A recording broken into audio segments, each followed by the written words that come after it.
नमस्कार, मी भाऊ तोरसेकर. तुम्ही बघत आहात प्रतिपक्ष. मित्रांनो, नेमक्या अडचणीच्या वेळेला कोणी आपल्या जखमेवर दुखण्यावर बोट ठेवलं ना तर ते अधिक झोंबतं. कारण जिथे दुखत असतं तिथेच बोट ठेवायचं आणि इथेच दुखतंय ना असं विचारलं की झिणझिण्या मेंदूपर्यंत जातात आणि ते अधिक दुखतं. बऱ्याच दिवसानंतर राज ठाकरे यांच्या संदर्भाने हा व्हिडिओ मी करतोय. अनेकांना ते आवडत नाही, कारण त्यांना हे रहस्य उलगडत नाही की भाऊ तोरसेकरला राज ठाकरेविषयी काय प्रेम आहे. मला कुठल्याही राजकीय नेत्याविषयी विशेष प्रेम नाही आहे आणि विशेष द्वेष पण नाही आहे, अजिबात नाही. ते जेवढा सामाजिक जीवनावर प्रभाव टाकतात तो प्रभाव जनहिताचा आहे की नाही आहे आणि त्याचं पुढे भविष्यात काय परिणाम होऊ शकतील एवढे धागेधोरे शोधून मी तो विषय हाताळत असतो. त्यामुळे राज ठाकरे हा जर मला आज भविष्यातला एक होतकरू नेता वाटत असेल तर ते मी आत्ता सांगून ठेवलं पाहिजे. कदाचित उद्या 10 वर्षानंतर मी हयात नसेन आणि अरेच्छा राज ठाकरे खूप मोठा झाला तर मग लोकांना आठवलं पाहिजे की भाऊने तेव्हा सांगितलं होतं. आणि म्हणून मला समोर जे घडताना दिसतंय, ज्याचा इतिहासावर सुद्धा भविष्यावर प्रभाव पडणार असेल तर त्याची इतिहासात नोंद झाली पाहिजे. म्हणून सुद्धा काही गोष्टी बोलाव्या लागतात. कदाचित काही गोष्टी चुकीच्या ठरतात, पण आपल्याला जेव्हा प्रामाणिकपणे वाटतं की असं असं होण्याची शक्यता आहे तर ते सांगून टाकण्यामध्ये गैर काही नसतं. आणि पत्रकार हा काय भगवंत आणि परमेश्वर नाही आहे भविष्यवाणी करायला की त्याचा प्रत्येक शब्द खरा ठरला पाहिजे.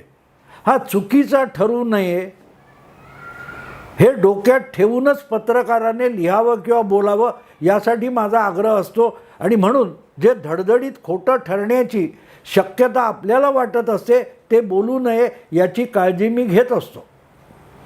आणि म्हणूनच राज ठाकरे हा भविष्यातला एक उज्ज्वल भवितव्य असलेला नेता आहे असं मला वाटत असेल तर ते सांगितलं पाहिजे, ते कोणाला आवडो न आवडो.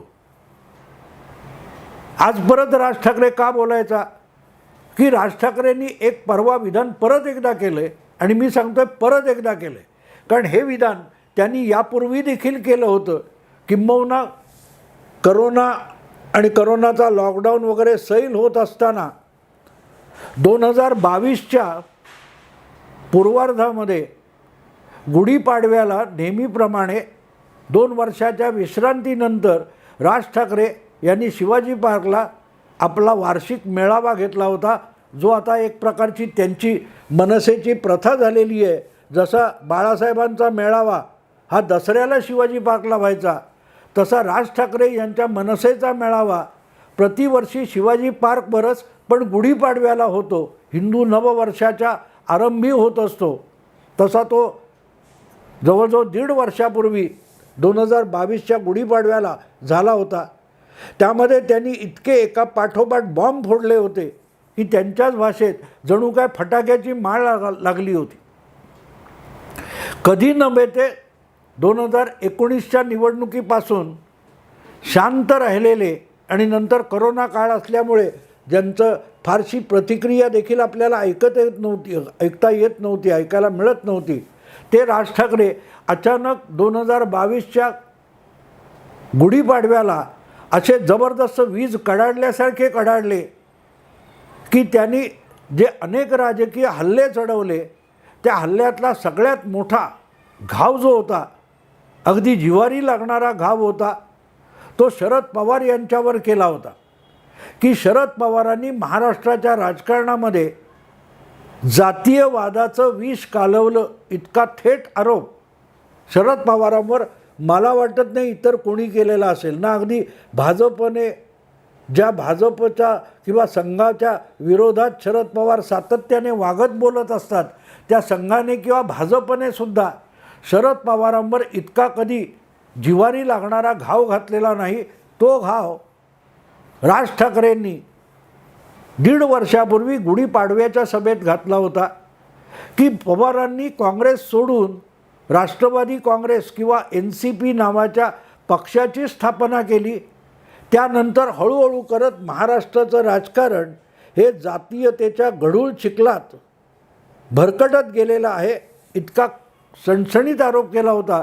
आणि मला आठवतं की त्यानंतर लागोपाठ पत्रकार परिषदा, छोट्या मोठ्या सभा किंवा वाटेत कुठे भेटलेल्या पत्रकारांशी बोलताना शरद पवारांना सातत्याने आपल्यावरचा हा जातीयवादाचा डाग पुसण्याचा आटापिटा करावा लागला होता.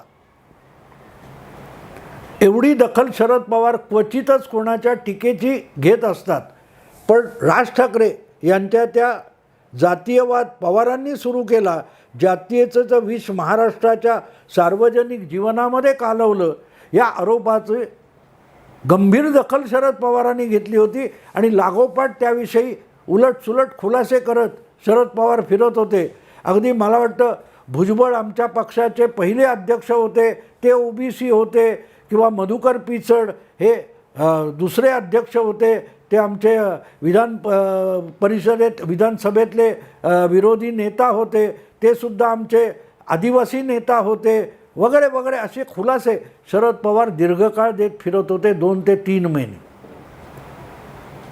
आणि त्यानंतर हळूहळू करत इतरांनी देखील शरद पवारांच्या या जातीय राजकारणाचे लचके तोडायला सुरुवात केली होती. आणि आत्ता कुठे वर्षभर सरकार कोसळलं, सरकार बदललं, सत्तांतर झालं, त्यानंतर हळूहळू हा शरद पवारांवरचा विषय किंवा आरोप हा विस्मृतीत जात होता.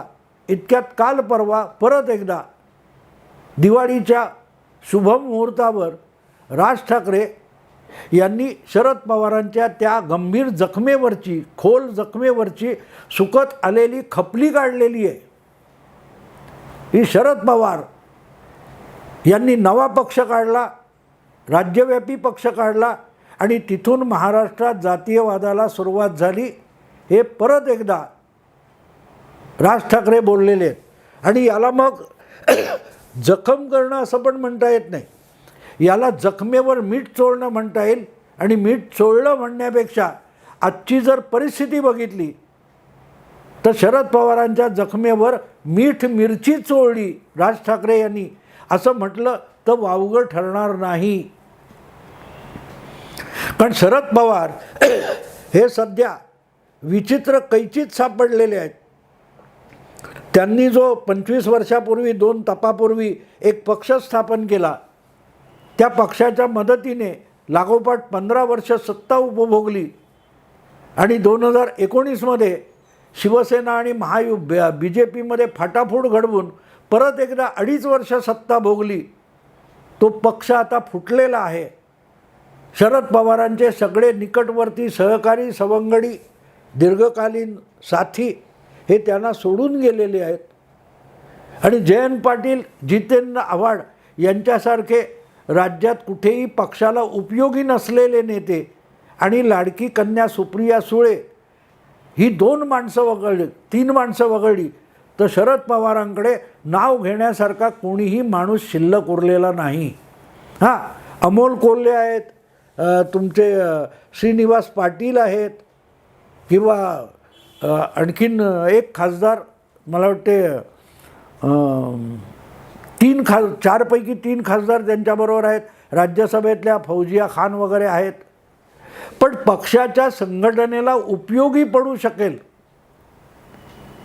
असं कोणीही शरद पवारांच्या सोबत राहिलेलं नाही, कोणी राहिलेलं नाही. एका बाजूला पक्ष जवळजवळ विकलांग होऊन गेलेला आहे. हात जागेवर आहे तर पाय नाही, पाय जागेवर आहे तर नाक जागेवर नाही, नाकाने श्वास घेता येत नाही तर डोळे उघडत नाहीत, अशी एकूण राष्ट्रवादी काँग्रेस सुळे पवार गटाची अवस्था आहे, दुर्दशा आहे.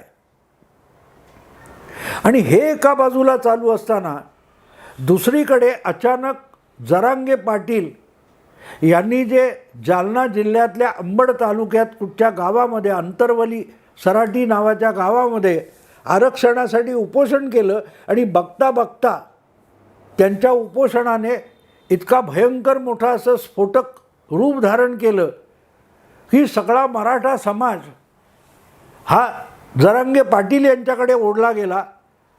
आणि आज शरद पवारसुद्धा नाही, इतके मोठे जरांगे पाटील हे मराठा समाजाचे अनभिषिक्त नेता होऊन बसलेले आहेत. वे दिल्लीच्या राजकारणामध्ये शरद पवारांचा तिथले पत्रकार स्ट्रॉंग मराठा, समर्थ मराठा असा उल्लेख करतात. तो आता बदलावा लागेल अशी परिस्थिती जरांगे पाटील यांच्यामुळे आलेली आहे. जरांगे पाटील यांनी यापूर्वी म्हणजे पहिलं उपोषण संपल्यानंतर 2 मोठ्या दणदणीत लाखो करोडोच्या सभा घेतल्या. त्याच्यावरून वाद, कुठून पैसे आले तो वाद सोडून द्या, मला त्याच्यात आत्ता पडायचं नाही आहे. पण मुद्दा असा आहे की या 2 सभा घेतल्या, परत एक उपोषण केलं, त्यातून विषय आणखीन विकोपाला गेला आणि तो संपला न संपला तर परत जरांगे पाटील यांनी सगळीकडे मोठमोठ्या सभा घ्यायला सुरुवात केली आहे. आणि अशा कैचीमध्ये पक्षविकलांग आणि मराठा समाजाचा अनभिषिक्त नेता, जाणता नेता अशी जी काय शरद पवारांना बिरुदावली लावली जात होती, त्या दोन्ही बाजू संपूर्ण विकलांग झाल्यात. आणि त्या 2 विकलांग झालेल्या पात्यांमध्ये, कैचीच्या पात्यांमध्ये शरद पवार आज अडकलेले आहेत. आणि अशा वेळेला राज ठाकरे यांनी परत एकदा त्या जातीयवादाच्या जखमेवरची खपली काढणं, याला म्हणून मी म्हणतो की मिरची आणि मीठ लावणे.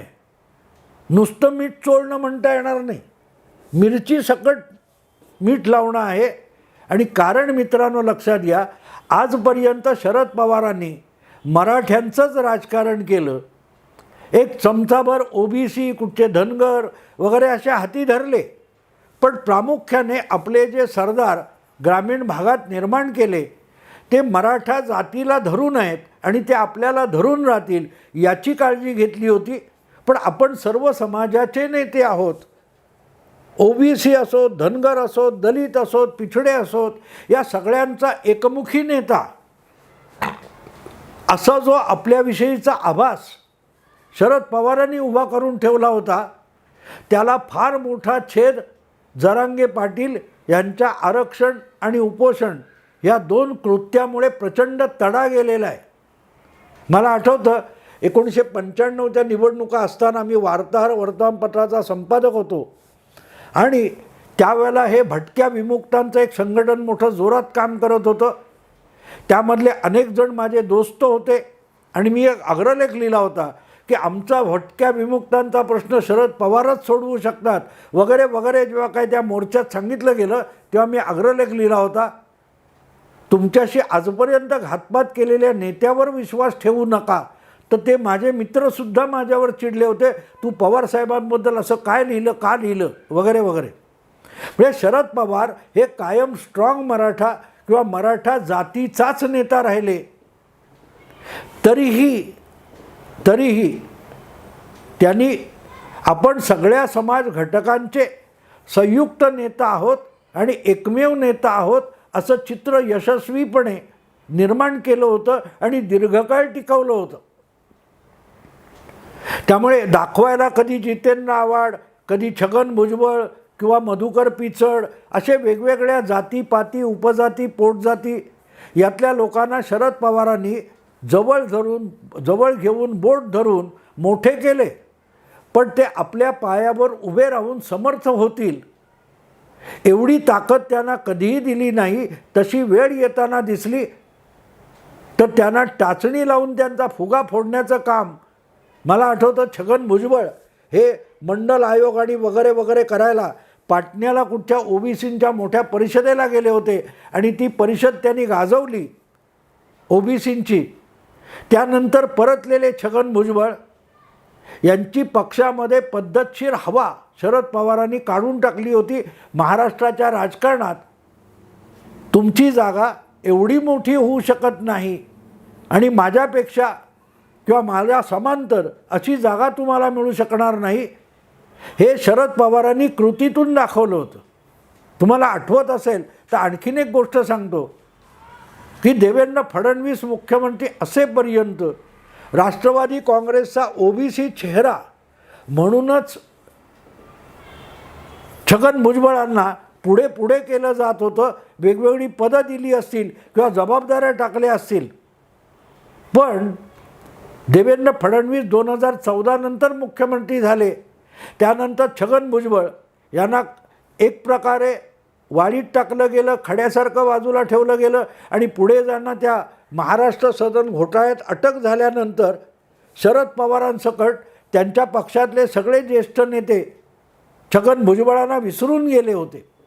कपिल पाटील या शिक्षक आमदाराने जेव्हा आवाज उठवला की भुजबळांच्या जीवाचं काय बरं वाईट झालं तर, तेव्हा देवेंद्र फडणवीसांनी पुढाकार घेऊन छगन भुजबळांना जामीन मिळावं यासाठी प्रयास केले. पण तोपर्यंत शरद पवार कधी भुजबळांना तुरुंगात भेटायला पण गेले नाहीत, सुप्रियाताई गेल्या नाहीत. विषय जणू काय संपला होता. पण त्याच कालखंडामध्ये सांगलीच्या कुठच्या समारंभामध्ये जितेंद्र आव्हाड यांनी संभाजी भिडेंबद्दल वेडेवाकडे उद्गार काढल्यानंतर त्यांना मारहाण झाली. तेव्हा एक प्रदीर्घ पत्र तत्कालीन मुख्यमंत्री देवेंद्र फडणवीसांना शरद पवारांनी लिहिलं होतं आणि त्या पत्रामध्ये म्हटलं होतं की जितेंद्र आव्हाड हे आमचे ओबीसी नेते आहेत, छगन भुजबळ ओबीसी नेते आहेत. त्यांच्याविषयी शरद पवारांना फिकीर नव्हती, कारण छगन भुजबळ त्यावेळेला तुरुंगात खितपत पडलेले होते. त्यांना जामीन मिळावा यासाठी सुद्धा कुठलेही प्रयास राष्ट्रवादी काँग्रेसकडून किंवा शरद पवारांकडून होत नव्हते. उलट ते आत असताना जितेंद्र आव्हाड ओबीसी नेते आहेत आणि त्यांच्यावर हल्ला झाला, त्यांना धोका आहे, त्यांना संरक्षण दिलं पाहिजे. फुले शाहू आंबेडकर चळवळीचं काम जितेंद्र आव्हाड करतात वगैरे वगैरे असं प्रदीर्घ पत्र पवारांनी लिहिलं होतं. हा सगळा जो सगळ्या समाज घटकांचा मीच एकमेव उद्धारक नेता आहे, हा जो आभास शरद पवारांनी गेल्या 2-3 दशकामध्ये निर्माण केला होता, त्याला सगळ्यात मोठा तडा ह्या काल परवाच्या मराठा आरक्षण आंदोलनाने आणि जरांगे पाटलांच्या उपोषणाने फार मोठा तडा गेलेला आहे.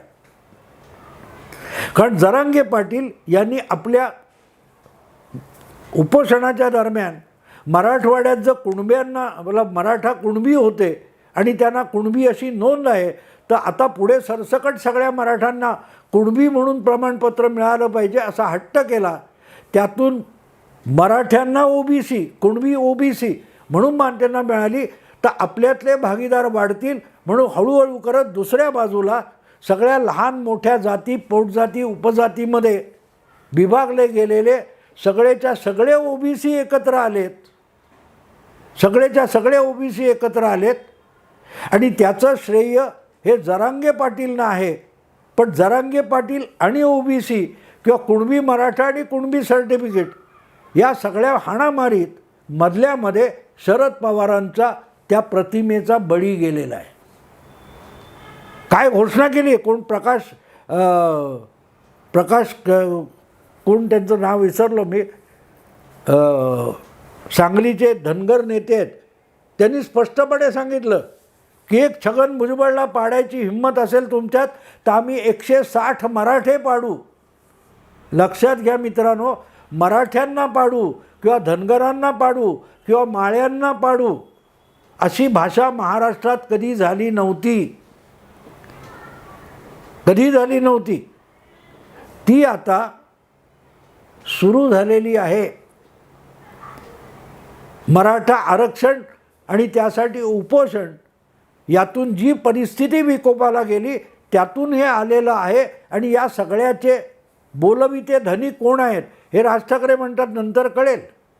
पण आज घडीला पार अंतर्वली सराटीमध्ये जाऊन जरांगे पाटलांच्या कानात जे काय मूलमंत्र शरद पवारांनी दिला होता त्याची जाहीर वाच्यता कधी केली नाही. पण अशा प्रत्येक ठिकाणी पत्राचाळ पुनर्बांधणी प्रकल्प, त्याची सभा, काय ती बैठक अधिकाऱ्यांची वगैरे चव्हाण सेंटरमध्ये घेऊन शरद पवार काय करत होते त्याचं वाटोळं झालं. संजय राऊत तुरुंगात गेलेत, ते पत्राचाळीचे रहिवासी उघड्यावर पडलेत. आता इथे शरद पवार अंतरवली सराटीमध्ये जाऊन उपोषणाला बसलेल्या जरांगे पाटलांच्या कानात बोलतात. आरक्षणाचा सत्यानाश आहे आणि इकडे ओबीसी मराठ्यांच्या विरुद्ध दंड थोपटून उभे राहिलेत. 160 मराठ्यांना निवडणुकीत पाडण्याच्या गर्जना सुरू झाल्या आहेत आणि शरद पवार स्वबळावर काहीही करण्याच्या परिस्थितीत नाही आहेत. आणि म्हणून अशा विकलांग परिस्थितीमध्ये असताना, राजकीय दौर्बल्यामध्ये शरद पवार अडकलेले असताना परत एकदा शरद पवारांनी नवा पक्ष स्थापन केला आणि तिथून महाराष्ट्राच्या सार्वजनिक जीवनात, राजकारणात जातीयवादाचं विष कालवलं गेलं. याचा राज ठाकरे पुनरुच्चार करतात. त्याला म्हणून मी जखमेवर मीठ मिरची चोळणं म्हणतो. एका बाजूला खपली काढायची सुकत आलेली जखमेवरची आणि त्यात मिरची मीठ घालायचं, यापेक्षा राज ठाकरे यांनी वेगळं काही केलेलं नाही. मला असं वाटतं की भले आज दिसायला राज ठाकरेंची ताकद कमी असेल, पण आपण आपल्या हातात जे काय चिरकुट पत्ते असतील, फारसे मोठे पत्ते नसतील, ते किती चतुराईने खेळायचं याचं भान त्यांना आहे. म्हणून राज ठाकरे काय बोलले तर अगदी सुषमा अंधारेंनासुद्धा त्यावर प्रतिक्रिया द्यावीशी वाटते. असो, मुद्दा इतकाच आहे की शरद पवारांना 1.5 वर्षापूर्वी एक प्रकारे राज ठाकरेंनी सावधानतेचा इशारा दिला होता की मी आता तुमच्या विरोधात दंड थोपटून उभा राहतोय.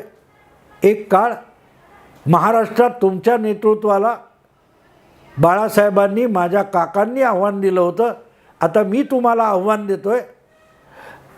असा संकेत राज ठाकरे यांच्या 1.5 वर्षापूर्वीच्या भाषणात आणि दिवाळीच्या काळातल्या वक्तव्यामध्ये आहे. समझने वालों को इशारा काफ़ी है. मी आत्ता इथे थांबतो. आवडलं लाईक करा, शेअर करा, सबस्क्राईब करा. नमस्कार.